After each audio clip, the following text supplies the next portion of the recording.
The pandemic has jobs are down 22% for low-wage workers, proving that the pandemic hits the hardest the people who can afford it the least, and that further COVID policies would disproportionately affect those who can least afford to lose income right now.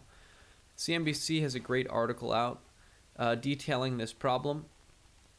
The most interesting thing here is this graph, which is on the screen right now, that shows high wage, middle wage, and low wage. You can see that everybody takes a massive dip here in April of 2020. However, the high wage is definitely impacted, at least seeing just a little over 10% of a decrease in their income by employment by income level. However, people who are in the low wage bracket, people who are working mostly in the service industry, people who are working jobs that are largely done in person, jobs that are not knowledge work, were required to leave the office, and as such, didn't have an office to go to, so they couldn't work from home.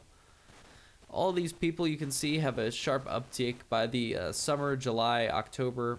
Here's the new year, and you can see by the new year, the people who are in the high wage group, making more than $60,000 a year, are back to positive growth in their employment level. However, you can see that middle income people don't make that same jump to positive employment levels until April. And people who are in the low bracket, making less than $27,000 a year, are still far from making that recovery and are not on the upward trajectory to reach pre-pandemic employment levels. And this is for a number of reasons. Enhanced unemployment benefits, stimulus checks, and food stamps and other federal aid helped prop up household spending and keep many families afloat. If you think about it, if you're a poor family and you're receiving $600 a week, this is going to be a lot more to you than if you were super wealthy. I work in a restaurant and know that a lot of people quit working at the restaurant that I work at because their unemployment benefits, when you combine the federal and state benefits, at the height of COVID, were higher than their income when they were working at the restaurant, which perversely disincentivized them to coming back to work.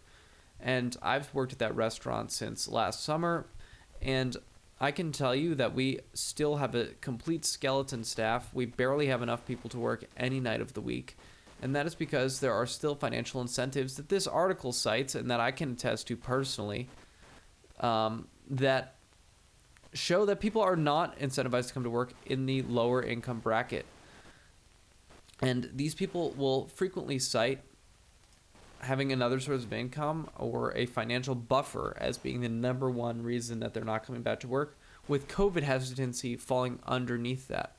So a lot of these people who are on unemployment, and I can personally attest to this once again, are not coming back to work because they have that financial buffer that precludes them from needing to go to work to be able to have the standard of living that they were used to.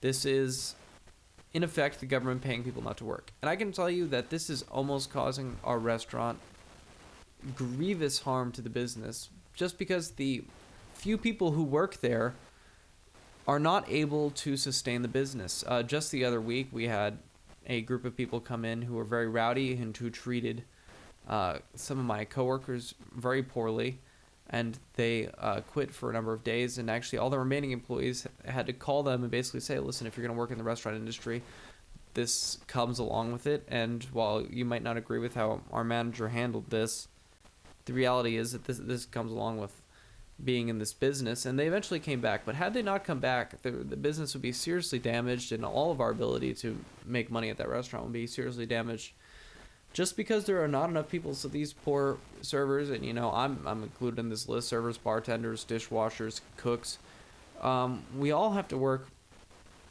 far more than we should just to keep the doors open. And we have to work on nights when there are definitely not enough staff to properly run the business because nobody is coming back to work. And the data shows this. But what is even more upsetting is the fact that this impacts minority communities disproportionately, with black women and being the most heavily affected by this policy. And so when you see Democratic lawmakers across the country proposing further COVID lockdowns, you have to know that this is only harming the people who they claim to want to help the most. This is harming people of color. This is harming women disproportionately. And It'll be interesting to see if these people who are clearly being disadvantaged in the long run are aware of this, or whether they continue to support the politicians who are not acting in their best interest.